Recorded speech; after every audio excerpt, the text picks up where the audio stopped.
कृतिका की सर्दियों में ना नहाने की आदत से उसकी माँ रमोला बहुत परेशान होती थी। इसी कारण सर्दियां शुरू होते ही रमोला कृतिका को चेतावनी देते हुए कहती है, कृतिका, अगर इस बार भी तूने सर्दियों में ना नहाने का आलस दिखाया ना, तो मैं तुझे घर से बाहर कर दूंगी। पानी बचाने का बहाना लगाकर जो तू ना नहाने की कामचोरी करती है ना, वो बहाना तेरा अब नहीं चलेगा। माँ, मुझे तो लगता है मैं आपकी सगी बेटी ही नहीं हूँ, इसीलिए आप मुझ पर सर्दी में नहाने का अत्याचार करती हो।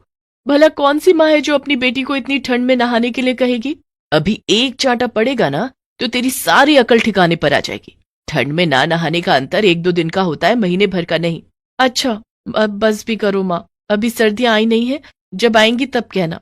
खैर, अब मैं नहाने जा रही हूँ। कृतिका अपने कमरे में बने अटैच्ड बाथरूम में नहाने के लिए चली जाती है और कुछ देर बाद, वाह यार, नहाने के बाद जो सुकून मिलता है ना, उसकी बात ही अलग है। लेकिन सर्दियों में यही सुकून सजा बन जाता है। मुझे तो अभी से सर्दियों के बारे में सोचकर ठंड लग रही है। फिर कृतिका जल्दी से तैयार होकर कॉलेज के लिए निकल जाती है। ऐसे ही कुछ दिन बीत जाते हैं। फिर दिसंबर का महीना शुरू हो जाता है। अरे ओ नालायक, अब उठ भी जा। मैंने तेरे नहाने का पानी गर्म कर दिया है, जल्दी से उठकर नहा ले, वरना कॉलेज के लिए देर हो जाएगी। हे भगवान, कॉलेज वाले सर्दियों में 2-3 महीने के लिए कॉलेज बंद क्यों नहीं कर देते? ऊपर से ये मेरी माँ हाथ धोकर मेरे नहाने के पीछे पड़ी रहती है। तभी वहां रमोला आ जाती है। उसकी रजाई खींचते हुए कहती है, तुझे सुनाई नहीं दे रहा? कब से आवाज दे रही हूँ? जल्दी से उठ जा, नहा ले, पानी ठंडा हो जाएगा। इसके बाद कृतिका बुरा सा मुंह बनाकर बाथरूम में चली जाती है। तभी उसे एक तरकीब सूझती है और वो बाल्टी का सारा पानी जमीन पर गिरा देती है और नहाने का ड्रामा करते हुए कहती है, ओह माँ, मेरी माँ, कितनी ठंड है, कितनी ठंड लग रही है नहाते हुए। तभी बाहर खड़ी रमोला सब सुन रही होती है और जोर से चिल्लाते हुए कहती है, अरे बेवकूफ लड़की, नहाना नहीं था तो पानी तो रहने देती, सारा का सारा पानी जमीन पर गिरा दिया। बेवकूफ, कम से कम मेरे नहाने के ही काम आ जाता, लेकिन नहीं, मैडम को तो ड्रामा करना है नहाने का। यार, ये मेरी माँ भी ना किसी डिटेक्टिव की तरह है जो हर टाइम मेरी जासूसी करती है। चलो, अब जब उनको पता चल ही गया है कि मैं नहीं नहाई हूं, तो कृतिका बेटा 2 छींटे मार ले मुंह पर पानी के और चल बाहर। कृतिका बिना नहाए ही तैयार होकर ढेर सारा परफ्यूम छिड़क लेती है। नहाने से तो तेरा कोई लेना देना है नहीं, बस ये बाल्टी भर के परफ्यूम छिड़क लो और ना नहाने की बदबू से बच जाओ। अब बस भी करो माँ, प्लीज दोबारा अपना लेक्चर शुरू मत कर देना। वैसे भी कॉलेज जाकर मुझे अपने प्रोफेसर का लेक्चर अटेंड करना है। वो इतना कह ही रही थी कि तभी घर के बाहर हॉर्न की आवाज सुनाई देती है। तभी कृतिका अपनी माँ से कहती है, अच्छा माँ, मैं चलती हूँ, धवल आ गया मुझे पिक करने। कृतिका बाहर आकर कार में बैठती ही है कि तभी रमोला झट से बाहर आती है और कहती है, अरे कृतिका बेटा, तू अपनी लाइफलाइन, मेरा मतलब है परफ्यूम की बोतल घर पर ही भूल गई। इसे रख ले, नहीं तो कुछ देर बाद तुझसे बदबू आने लग जाएगी और सबको पता चल जाएगा कि तू नहाई नहीं है। क्या माँ, आप भी सुबह सुबह बहुत मजाक करती हो। धवल, मेरी माँ बहुत बड़ी कॉमेडियन है। वो क्या है ना, वो कपिल शर्मा की बहुत बड़ी फैन है। ओह, अच्छा अच्छा। इसके बाद दोनों कॉलेज के लिए चले जाते हैं। कॉलेज में लेक्चर अटेंड करने के बाद शाम को धवल और कृतिका अपने दोस्तों के साथ कैंटीन में बैठे हुए होते हैं। तभी धवल कहता है, यार, सर्दियों में कहीं घूमने चलते हैं, आउट ऑफ स्टेशन। मसूरी कैसा रहेगा? हाँ, मुझे लगता है मसूरी सही रहेगा। ठंड में तो वहां स्नोफॉल भी होगा। क्यों कृतिका, चल रही है ना?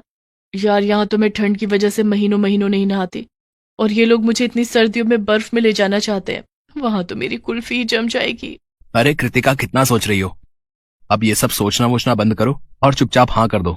हाँ ठीक है, अब तुम सब इतना फोर्स कर ही रहे हो तो चलती हूँ। मेरी कार में हम सब मसूरी चलेंगे। तो ठीक है, नेक्स्ट वीक चलते हैं। होटल की बुकिंग मैं कर दूंगा, तुम सब अपनी पैकिंग कर लेना। शाम को घर आकर कृतिका अपनी माँ को घूमने के प्लान के बारे में बताती है। बेटी, मेरी मान तो तू ट्रिप पर मत ही जा। अगर सबको तेरी सर्दियों में ना नहाने के टैलेंट के बारे में पता चल गया ना, तो सोच तेरी कितनी इंसल्ट होगी। अरे मेरी माँ, तुम मेरी चिंता मत करो, आप ही बहुत हो मेरी इंसल्ट करने के लिए। औरों की बेइज्जती की मुझे जरूरत भी नहीं है। और रही मेरी नहाने की बात, तो आप चिंता मत करो, मैं वहां जाकर नहा लूंगी। ठीक है, फिर जैसी तेरी मर्जी। देखते ही देखते अगला हफ्ता भी गुजर जाता है। कृतिका, तूने अपना परफ्यूम तो रख लिया ना? मैं तो कहती हूँ 4-5 बोतल ले जा, कहीं खत्म हो गया तो? सर्दियों में तो तेरा वही एक सहारा है। अरे मेरी माँ, अब जाते जाते तो मेरी बेइज्जती करना बंद करो।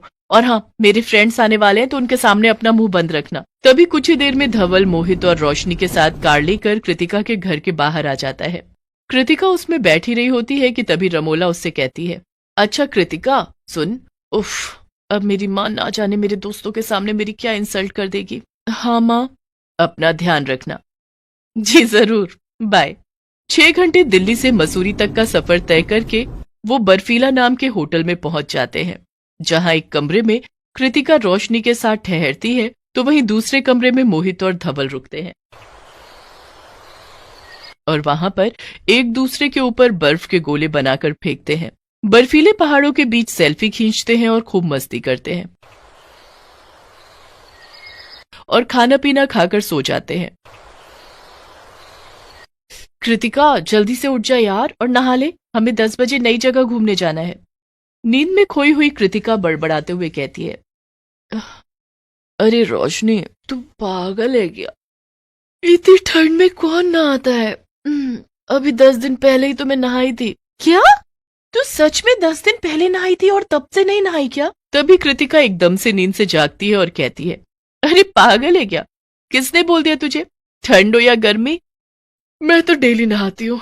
अच्छी बात है, सच कहूं तो सर्दियों में तो मैं एक दिन छोड़कर नहाती हूँ। थैंक गॉड मैं बच गई, आज तो मैं अपने मुंह से ही अपनी पोल खोल देती। फिर बिस्तर से निकलकर कृतिका नहाने के लिए चली जाती है और हमेशा की तरह आदत से मजबूर मुंह पर पानी के छींटे डाल देती है और धीरे धीरे पानी जमीन पर गिराती रहती है ताकि रोशनी को उस पर शक न हो। इसके बाद टॉवेल सर पर लपेट कर बाहर आ जाती है। तभी कृतिका की माँ का फोन आता है तो रोशनी फोन पिक कर लेती है। नमस्ते आंटी, मैं रोशनी बात कर रही हूँ। नमस्ते बेटा, कैसे हो तुम सब? हम सब ठीक है आंटी, आप कैसी हैं? मैं भी ठीक हूँ। अच्छा, वो महारानी कृतिका सोकर उठी या अभी भी कंबल के अंदर घुसी हुई है? अरे नहीं आंटी, कृतिका तो कब की उठ गई और अब तो वो नहाकर भी आ गई। हाँ, नहा कर आ गई? ऐसा तो हो ही नहीं सकता। अरे बेटा, वो तो 2-2 हफ्तों तक नहीं नहाती ठंड में। फिर मसूरी में तो बर्फबारी हो रही होगी, वो तुझे बेवकूफ बनाने के लिए सर पर तौलिया लपेटे खड़ी होगी। उसे नहाए हुए तो पूरे 2 हफ्ते हो गए हैं। रोशनी कृतिका को घूर घूर कर देख रही होती है। उधर कृतिका का चेहरा शर्म से झुक जाता है। रमोला फोन पर जोर से कहती है, हाय राम, कहीं उसकी लाइफलाइन, मेरा मतलब है परफ्यूम खत्म तो नहीं हो गया? कृतिका जल्दी से फोन कट कर देती है। हाय यार कृतिका, तू 2-2 हफ्तों तक नहीं नहाती? छी, कैसी है यार तू, इतनी गंदगी में रहने वाली। मुझे नहीं रहना तेरे साथ, गंदी कहीं की। ऐसा नहीं है यार, तू मेरी बात तो सुन। इतना कहकर रोशनी उस कमरे से बाहर निकल जाती है। बेचारी कृतिका, उसको लगा था माँ मसूरी में नहीं है तो मेरी बेइज्जती भी नहीं होगी, लेकिन ऐसा भला कैसे हो सकता था? इस ट्रिप पर भले ही कृतिका की इंसल्ट हो गई और उसका टॉप सीक्रेट सबके सामने आ गया, पर उस दिन के बाद से कृतिका चाहे गर्मियां हो या सर्दियां हर रोज नहाने लगती है।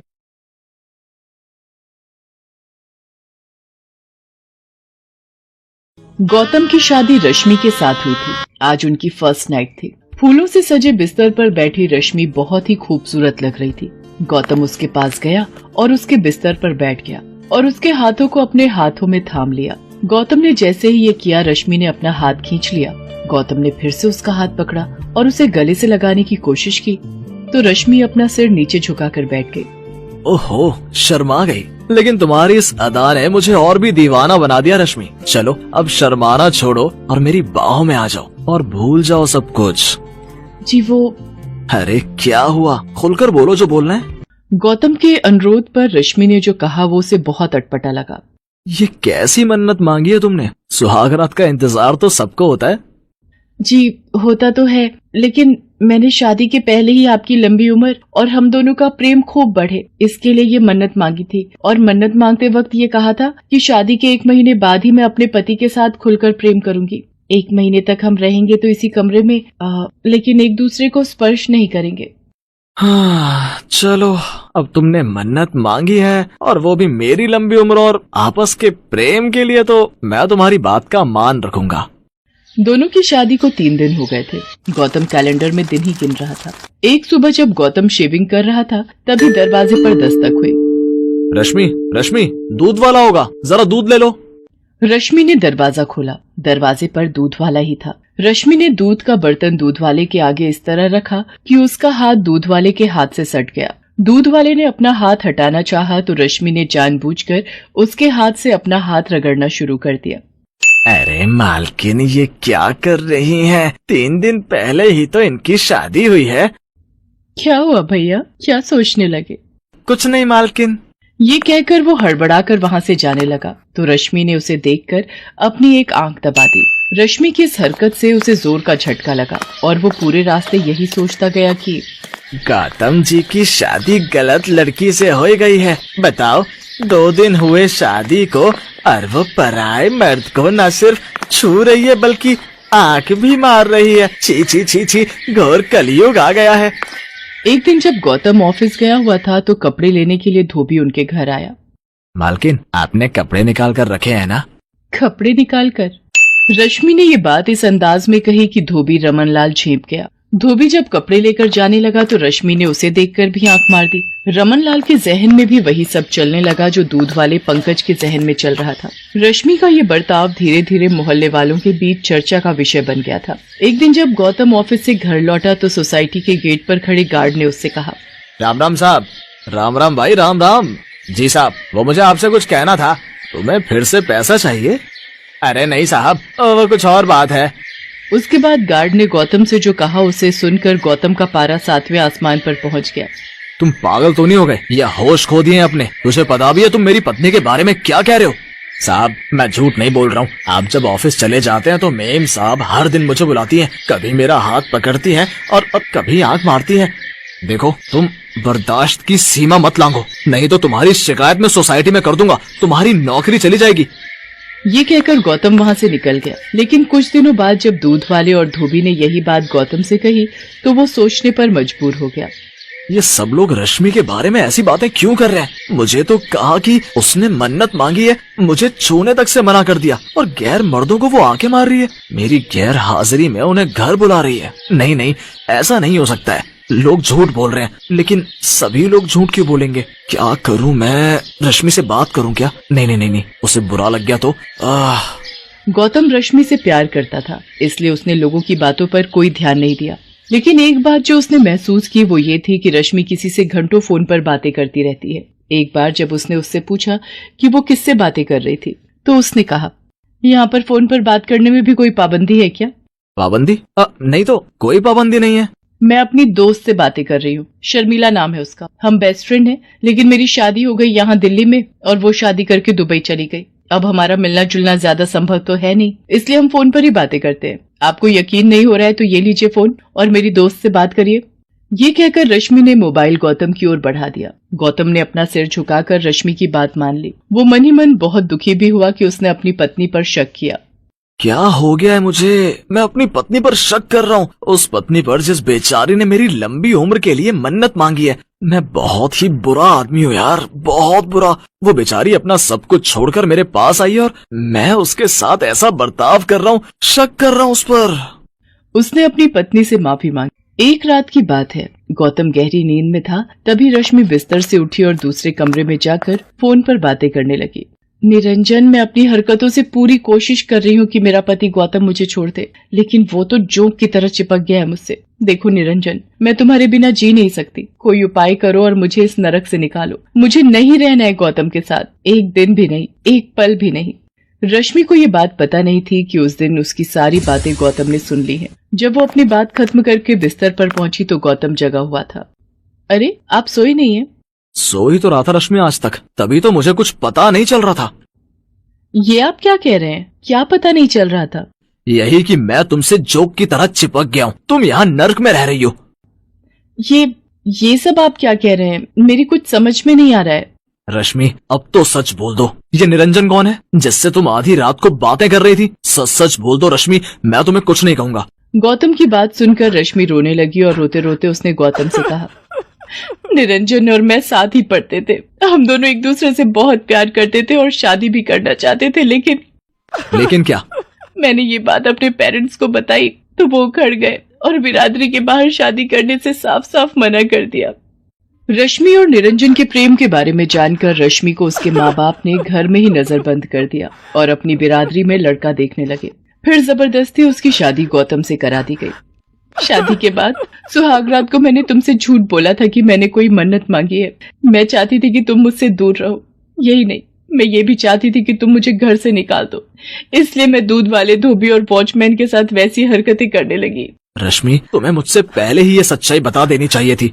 मैं चाहती थी बताना, लेकिन तुम मुझे इतना प्यार करते हो कि मेरी हिम्मत नहीं हुई तुमसे कुछ कहने की। रश्मि, तुम बेफिक्र रहो, मैं निरंजन से तुम्हारी शादी कराऊंगा।